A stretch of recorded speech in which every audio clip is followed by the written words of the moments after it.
Hello everyone, Dr. Matt Finke, Doctor of Chiropractic, back with you again today.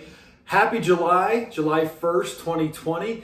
Today we're going to jump right into a condition called stenosis. Stenosis is a very common condition that as a chiropractor I see on a daily basis. Just to start off, just to give you a simple definition, stenosis itself is an abnormal narrowing of a body passage or opening. So the key term I want you to remember is narrowing. All right, so an abnormal narrowing.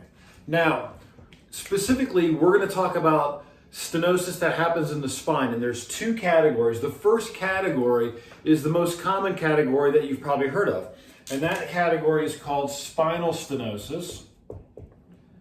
Sometimes it's referred to as central canal stenosis. So what is spinal stenosis? What is central canal stenosis? Well, if we look at this model of the spine, here's the front part of the spine, the vertebral body. If you look at it from the side, these are the spinous process. That's what you feel on the back. Now, if I take this model and if I lay it on the back like this is where the spinal cord is, right in the middle there. The hole that the spinal cord lives in is called the spinal canal. So when that hole gets smaller, and how does that hole get smaller?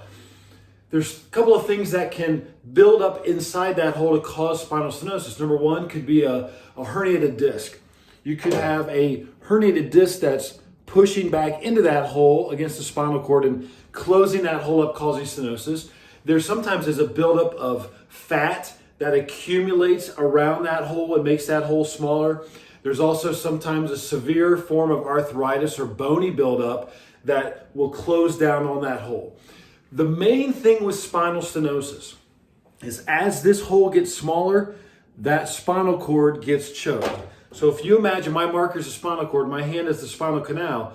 If this is normal, if that hole gets smaller and the spinal cord gets squeezed, you can understand and that can be a very severe situation. Now, the severity of the situation depends on a couple of things. It depends on the degree of narrowing, how small that hole is, number one, what's causing it, and the location. So a spinal stenosis situation in the neck, if it's very severe and if it's closing down on the spinal cord in the neck, that can be a very serious situation because that could lead to a total paralysis type situation. It could lead to less function in the arms and the legs. If that stenosis is happening in the mid-back, right between the shoulder blades, that can also produce a paralysis type situation. If it's happening down in the lower back, it's affecting less nerves because you're down in the lumbar spine. That's a less severe situation unless it's severe enough to clamp down on those nerves and cause paralysis in the legs. Some folks, unfortunately, have lost control of their bladder and bowel in those situations, which is an emergency situation. Most common sign of spinal stenosis that I've seen in folks is folks that are constantly bending forward at the waist. Sometimes you'll notice at the grocery store, they're leaning on a shopping cart. If they're walking down the street, if they're walking in the mall, they have a walker and they're bent over at the waist. If they're at home, they support themselves on the kitchen counter. That opens up the hole and that relieves some of the tension, and that helps alleviate some of the symptoms of spinal or central canal stenosis. So that's the first category of stenosis we'll talk about. Category number two is what's called foraminal stenosis. Now, foraminal stenosis is not as well known as spinal or central canal stenosis. Let me tell you why. The foramen is the hole on the side right here where the nerve roots come out of. So just like with the hole down the middle, if this hole on the side, if that hole gets smaller, guess what it's doing to that nerve? It's compressing, it's squeezing, it's that classic pinched nerve type syndrome. So what can cause foraminal stenosis? Well, on the model, you see a herniated disc. If the disc herniation is going off to the side into that hole, makes the hole smaller, that can compress the nerve, that can cause foraminal stenosis.